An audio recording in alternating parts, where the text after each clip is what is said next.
The battle lines are very clearly drawn in Jammu and Kashmir, the Union Territory and erstwhile state. A day after Mehbooba Mufti, former Chief Minister and PDP leader, was released from detention from the stringent sections of the Public Safety Act, two former Chief Ministers and NC leaders, Farooq Abdullah and Omar Abdullah, went and met her. Three former Chief Ministers together.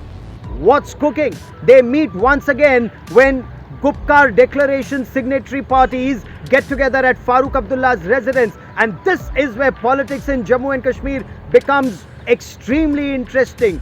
Gupkar Declaration. On the 4th of August 2019, political parties of the valley came together and they said that they will work unanimously and unrelenting for the restoration of Article 370, or at that point of time when they said that they will work to ensure that Jammu and Kashmir's identity is maintained and respected. They've met once again, but that time Mehbooba Mufti was in detention. Now she's been released. So the valley-based parties and the Congress are getting together as part of Gupkar Road Declaration signatory parties.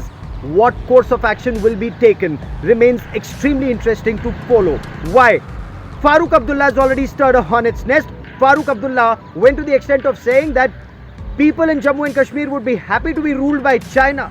He knows what's happened with Uyghur Muslims. He knows that in Xinjiang, at this point of time, they've taken down mosques and built toilets there. Muslims aren't allowed to follow their religion there. Muslims are forced to eat food that they're not supposed to eat as per their religion, and yet he went on to say that they'd be happier to be ruled by the Chinese. He also went on to say that they'd be happy to take China's help to put pressure on the Narendra Modi government for restoration of Article 370. Now the BJP says those who've signed the Gupkar Declaration are following Pakistan's agenda. Ravinder Raina, the BJP president of Jammu and Kashmir, came out all guns blazing against the PDP, the NC, the Congress, saying that these are parties that are actually pursuing Pakistan's agenda. Gupkar Road Declaration, according to him, is Pakistan's agenda being followed. Gupkar Road is a very upscale address in Srinagar. This is where the high and mighty of Kashmir live. That's why Gupkar Declaration becomes extremely interesting. What will the valley-based parties do for, as they say, the fight for restoration of Article 370?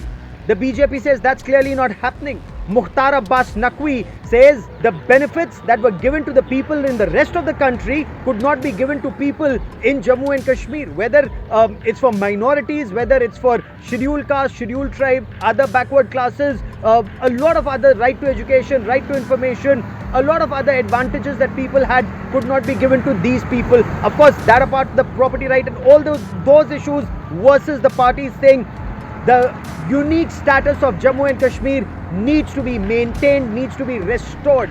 Now Pakistan becomes a party that's actually trying to interfere in India's internal affairs. India's made one thing very clear: dialogue with Pakistan is only to take back Pakistan-occupied Kashmir, Gilgit and Baltistan. Dialogue can only happen in a terror-free environment, and that is for Pakistan to create that environment. But Pakistan is trying to meddle in India's internal affairs.